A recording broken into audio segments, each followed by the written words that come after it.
Na sincronia em que os mercados funcionam, o consumidor é o soberano. Ou, como diz o clichê, o cliente é o rei. Já o empreendedor é o seu súdito, que faz um trabalho duríssimo. Entender e atender às necessidades das outras pessoas e empresas. Alguns não percebem o trabalho árduo de se empreender, especialmente no Brasil. Outros até enxergam alguma importância, mas são extremamente simplistas. Acreditam que o empreendedor é apenas aquele maluco que corre um monte de risco para ter lucro, mesmo sabendo que seu patrimônio e sua reputação estão em jogo. Mas nós sabemos que o empreendedor é muito mais do que isso. Ao olhar o caos do mercado, o empreendedor enxerga uma visão nítida para o seu negócio. Quando os outros acham que os preços estão meio estranhos, o empreendedor sabe que ali existe um mercado em transformação. Onde a maioria vê simplesmente problemas, ele vê um mar de oportunidades. Alguns acreditam que o empreendedor é o vilão do mundo, mas nós sabemos que ele é o herói. Pergunto aos nossos convidados, Caro Alê, Alfredo e Diana. Afinal, quem move o mundo? A Multi também é fabricante de moto. Nós temos uma fábrica de moto em Manaus. E aqui eu tenho uma foto aqui de uma das estações, lá o pessoal fazendo as motos. São motos elétricas da marca Watts, uma marca nossa. E eu fui visitar pela primeira vez essa fábrica, quando ela ficou pronta. Você sabe aonde o gerente me levou? Todo orgulhoso, sem brincadeira, tudo caso real, pessoal, da minha experiência profissional, da minha própria observação. O gerente entrou na fábrica, não mostrou a linha de produção, não mostrou o estoque, não mostrou o teste, não mostrou o showroom, não mostrou nada. Ele me levou aqui.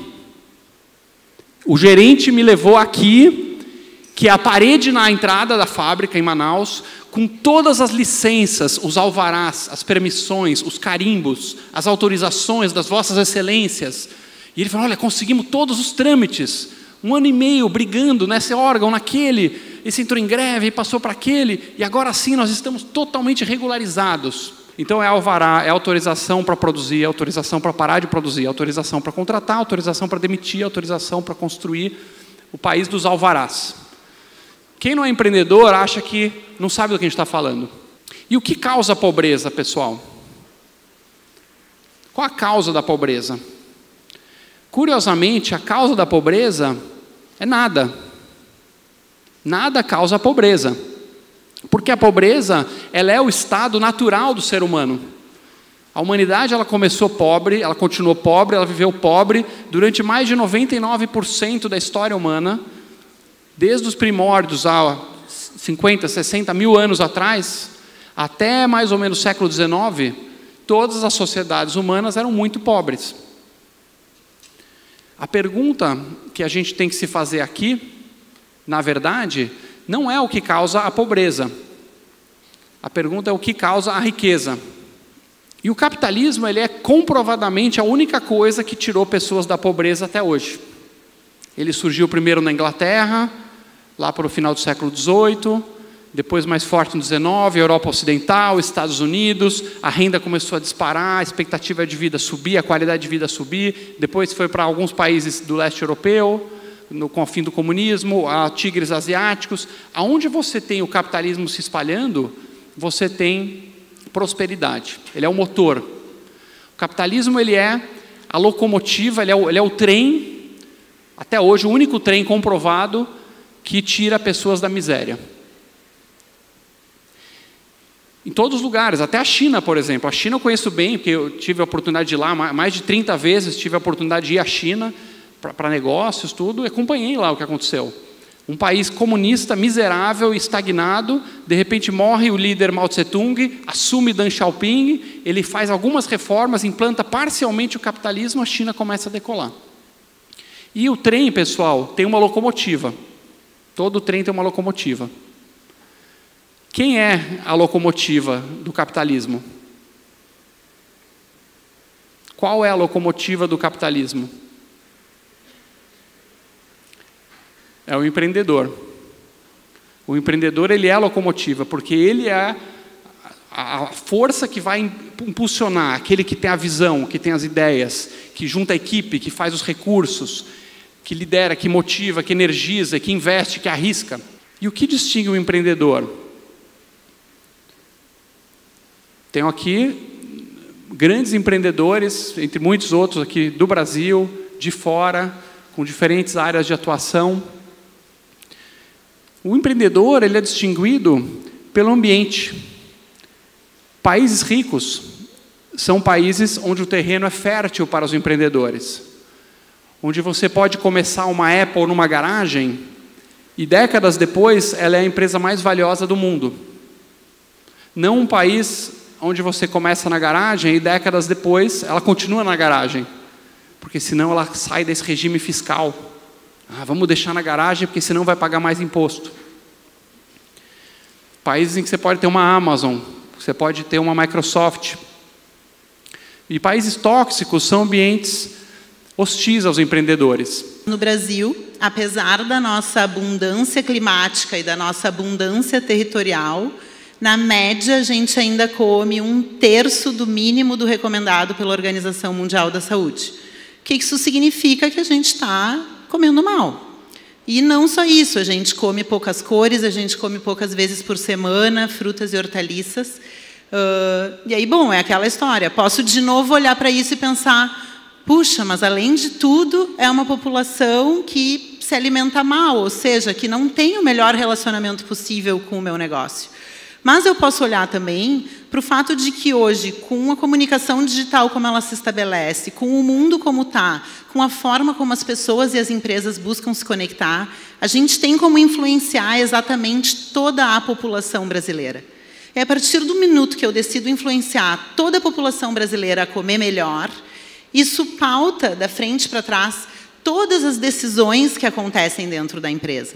E aí, quando eu estou falando todas as decisões, eu estou falando todas as decisões.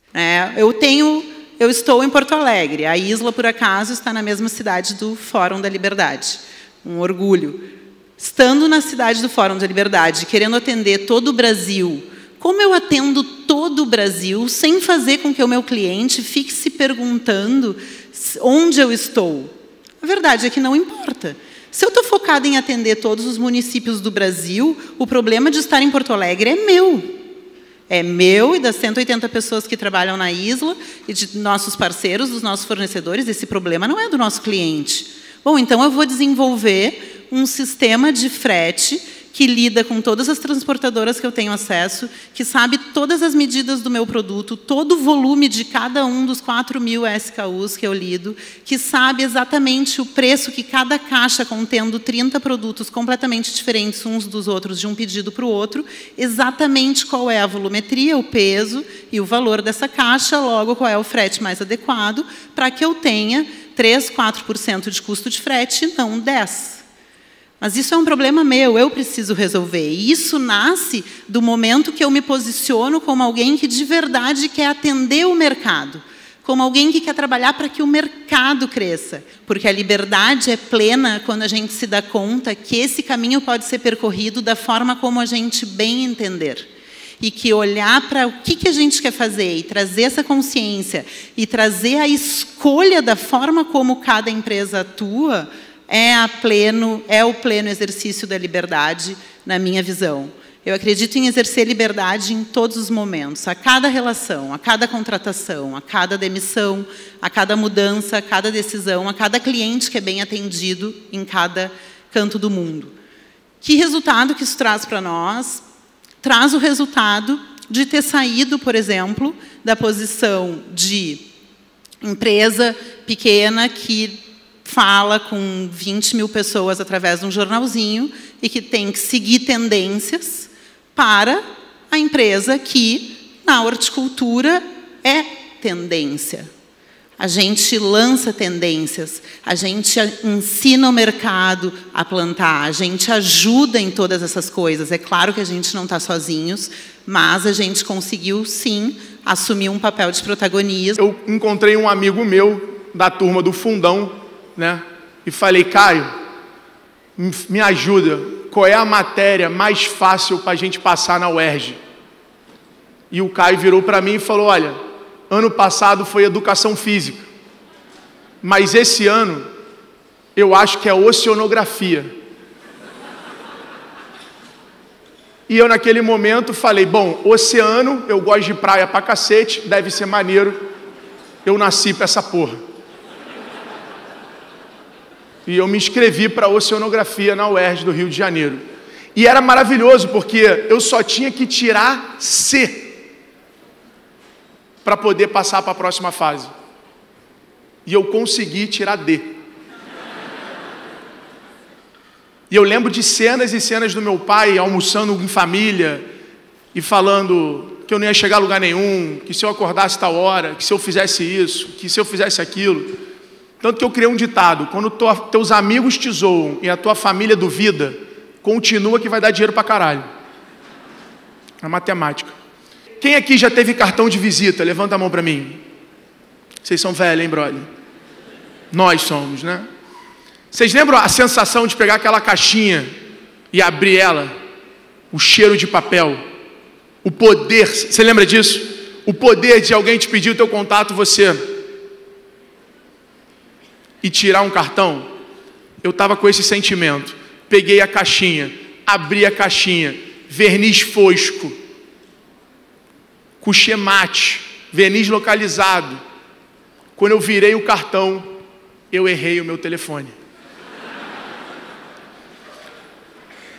O que faz eu ter um início de carreira onde eu fui rejeitado em todos os estágios que eu tentei, eu não passei no vestibular, eu fui negado pelo meu pai, numa ajuda profissional. Eu consegui me autodemitir, até hoje eu só conheço eu, com esse feito de autodemissão, né? Mas, através do empreendedorismo, da venda porta em porta, que eu comecei vendendo cartão e imã de geladeira para ponto de táxi, na Tijuca, no Rio de Janeiro. Depois criei site, depois fiz gestão de fanpage. Aí as pessoas começaram a me pedir e-commerce. Eu criei uma plataforma de e-commerce. A gente criou mais de 47 mil lojas virtuais no Brasil em 3 anos. Vendemos essa empresa para a Vetex. A Vetex, na época que eu entrei, valia 100 milhões de reais, 100 milhões de dólares. E 6 anos depois, eu estava lá tocando o sino de uma empresa de 4,4 bilhões de dólares como sócio da empresa. Então, o que eu conto aqui para vocês, talvez é tangibilizando um pouco do que meus amigos comentaram e que o Ali falou de forma muito interessante. O empreendedorismo, ele é um estilo de vida. Não é sobre ser empresário, é sobre ser empreendedor. É sobre como você enxerga os problemas, é sobre como você reage às derrotas. É como sobre você celebra a vitória, é sobre você curtir a jornada, literalmente. E ele sim, é talvez a única ferramenta possível de transformação social.